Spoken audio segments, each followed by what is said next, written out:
Hello, 2nd November 2025. Nigeria is heating up with a lot of breaking news. Let's go to the trending news and see. Genocide.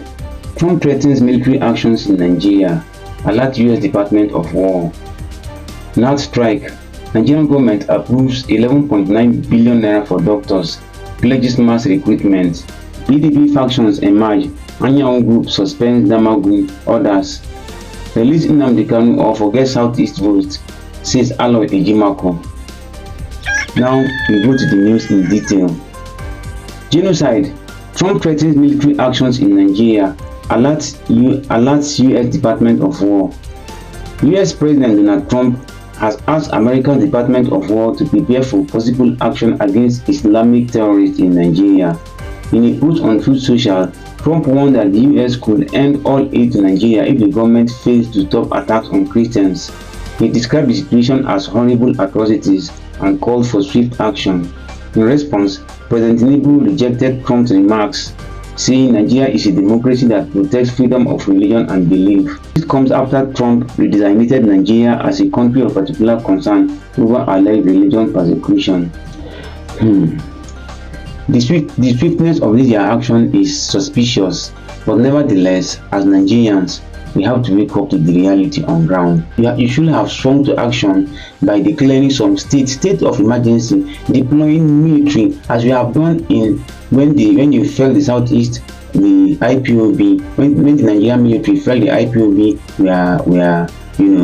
we are trying to fight against the government. They marshaled their weapons into that region. We should have seen the movement of armories. We should have seen the movement of armed security personnel into those areas that people have claimed that genocide have been committed against them, and even other areas. We should have seen government moving along that direction. We pray that things goes on well, but the way it is going now, we should know that this administration is also targeted. Let us know that. And again, the geopolitics going on. Remember, we supported Palestinians. We supported Palestinian sovereignty against the interest of the US. We went to BRICS again against the interest of the US. So all these things added together. By now, we shall have to start calling ourselves together, holding meetings, political meetings, security meetings, and even start talking to our allies, international partners. If not, if this thing starts now, it will not be easy for us. So let us not just look at it at the surface. These people just might start doing bomb anywhere they like. They don't even know who is who. I'm telling you, see, they have to come. They should have come through our security apparatus to fight this war. Not that they just come on their own against our wish. That's about that. We do hope that the president takes this matter seriously and then keep Nigeria together. Let us go to the next one. NARD strike. Nigerian government approves 11.9 billion naira for doctors, pledges mass recruitment. The federal government says it will release 11.995 billion naira within 72 hours to settle outstanding arrears and allowances owed to doctors and other health workers.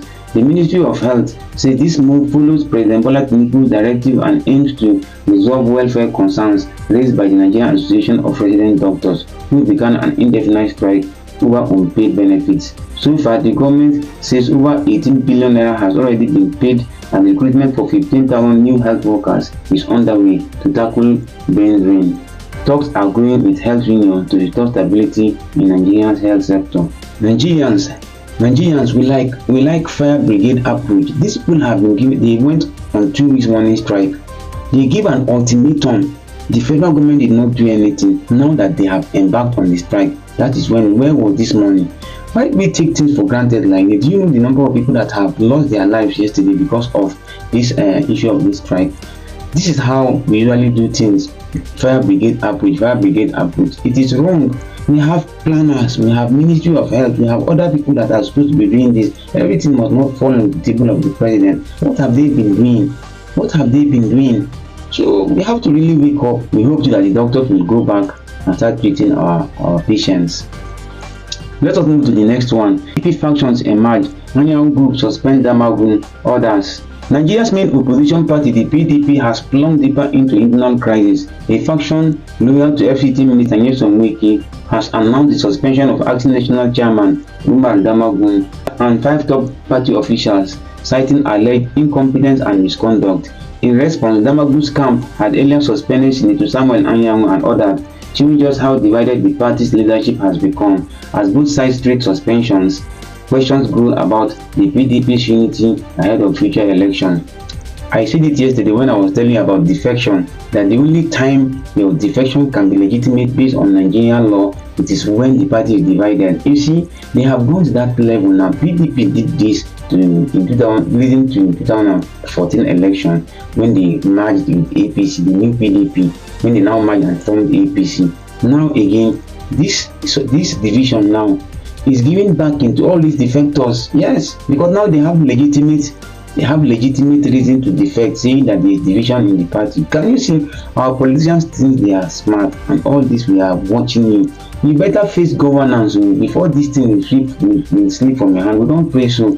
Imagine that recently there was an alleged coup attempt, and some people were even jubilating. Imagine, look at how we fought hard to get the democracy, and people were even jubilating for a coup attempt, meaning that the politicians, they are toying with this hard-earned democracy. They are toying with it. Let us go to the next one.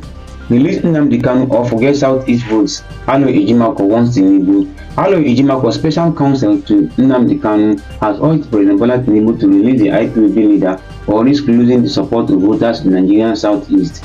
In an interview on Symphony TV, Ejimakor highlighted that several courts have already ruled in Kanu's favor, but the government continues to hold it. He also revealed that he was recently detained and injured while joining a peaceful protest demanding Kanu's release.